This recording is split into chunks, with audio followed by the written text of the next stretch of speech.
The Bible Study Podcast, episode 236. Today, the Bible Study Podcast continues the study of 1 Samuel with chapter 16.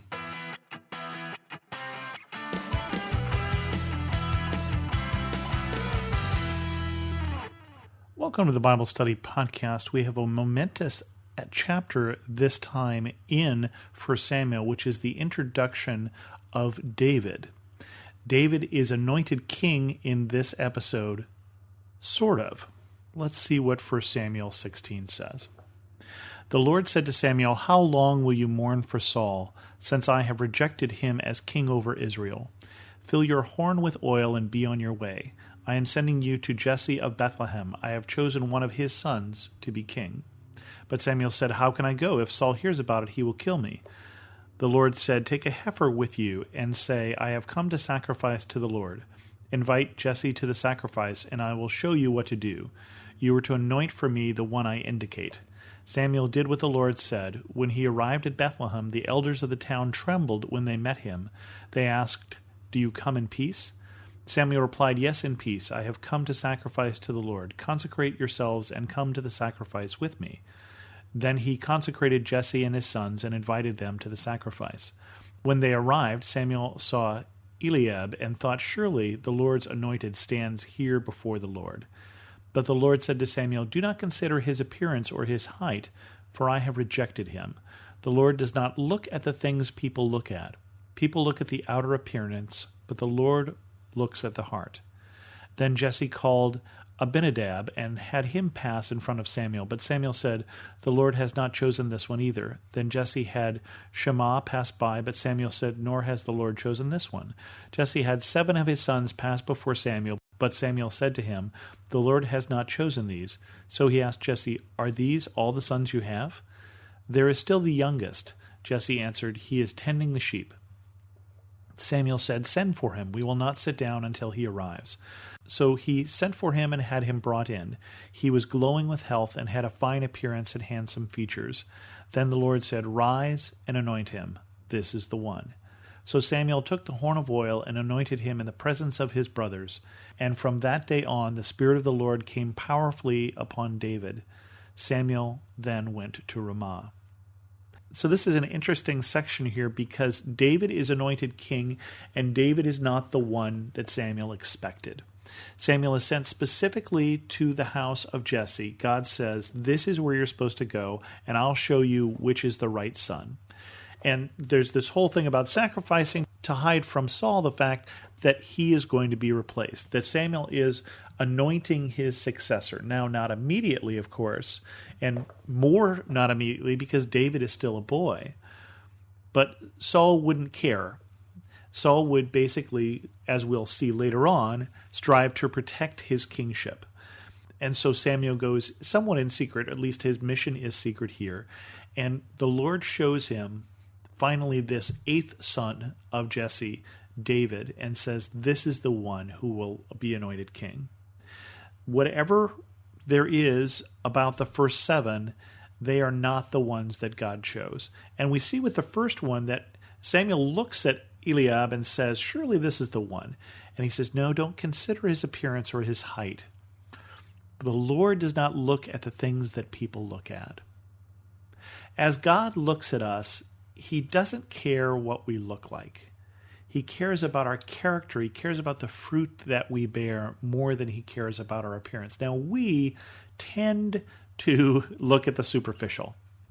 And we tend to think things are more important than they are and not look at someone's character and not look at someone's heart. Obviously, we can't in the same way that God can. But something about David, something about the heart of David, this shepherd boy, appealed to God. If you go to Florence, Italy, you can see the famous statue of David. And you get this towering, colossal statue of this shepherd boy and powerful. But that is misleading in the sense that David was this boy, the youngest of the 8 brothers. And he wasn't even included in the feast at first because he wasn't considered important enough. He was just going to watch the sheep. So God sees things differently. And God understood that David was a man after his own heart, even now when he's not yet a man, even now when he is still a boy. And continuing on, David in Saul's service. Now the Spirit of the Lord had departed from Saul, and an evil spirit from the Lord tormented him.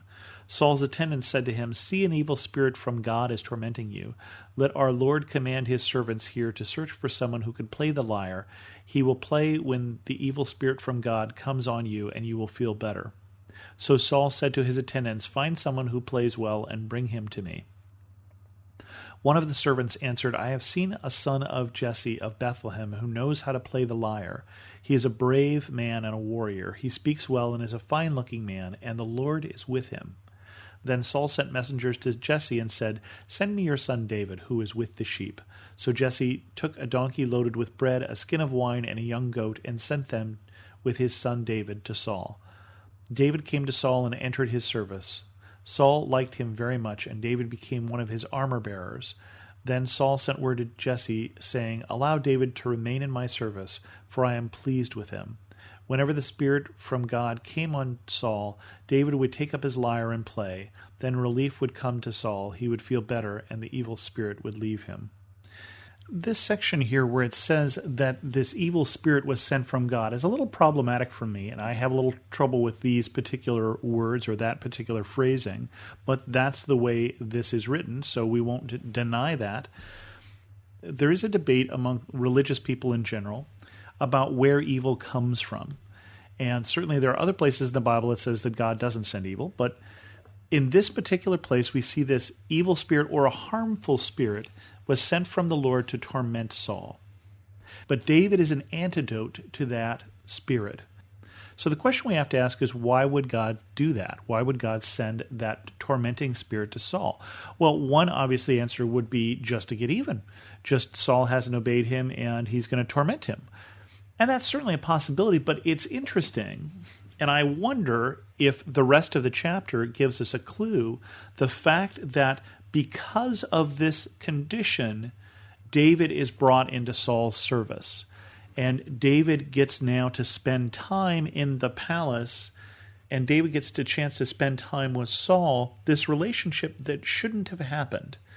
David, a shepherd boy who has been anointed king, is going to become king, but how can he possibly learn how to become king by tending the sheep? Somehow, God has said this boy here is going to become the next king. He's going to replace Saul. He's got a man after my own heart. Well, we see that in this particular case, we learn that he can play the lyre. We also learn that he is a brave man, and we learn later on that he's killed both the bear and the lion, and that he's a warrior. Now, so far, he's been a warrior apparently against the animals trying to attack the sheep, is what we'll learn from David's lips later on. But there is bravery, there is things in David that are clearly admirable. But David is a shepherd. How is David going to learn how to become a king? How did Saul learn how to become a king? Saul had to learn the hard way because there was no king before him. His father wasn't king. In fact, there was no king at all in Israel. And certainly Saul has made some mistakes. Maybe he could have done a better job if he learned from the previous king. Well, David is going to get a chance to learn some of the best and some of the worst things from Saul because he'll be in Saul's service. Well, why is he in Saul's service? Not because Saul needs a shepherd. Not because Saul knows that he needs this David, and certainly not because Saul knows that he is training in some way his successor. But because of this affliction that Saul has, he had a need for David. Well, isn't that convenient? And I wonder if that's the answer to the question of why does Saul have this problem, is that through that problem, whatever it is, God is able to prepare the way for the king. God is able to prepare the way for David and prepare him to be king in a number of years still. And so that begs the question of, where is God working in our lives? And is it obvious when he is working? And I think the answer is no. But I think sometimes if we look back at our lives. We can see situations that we were not fond of, situations that were difficult, can be used to prepare us for ministry. And I'm not saying that God sent those situations, but that God is working through those situations. For in all things, God is working for good for those who are called according to his purposes. And certainly in this case, God is working through this situation to do good for David and to do good for his people. With that, we're going to end this episode of the Bible Study Podcast. If you have any questions, feel free to send an email to host@thebiblestudypodcast.com or to leave a comment on the website at thebiblestudypodcast.com. You can also follow me on Twitter at Chris2X. And as always, thanks so much for listening.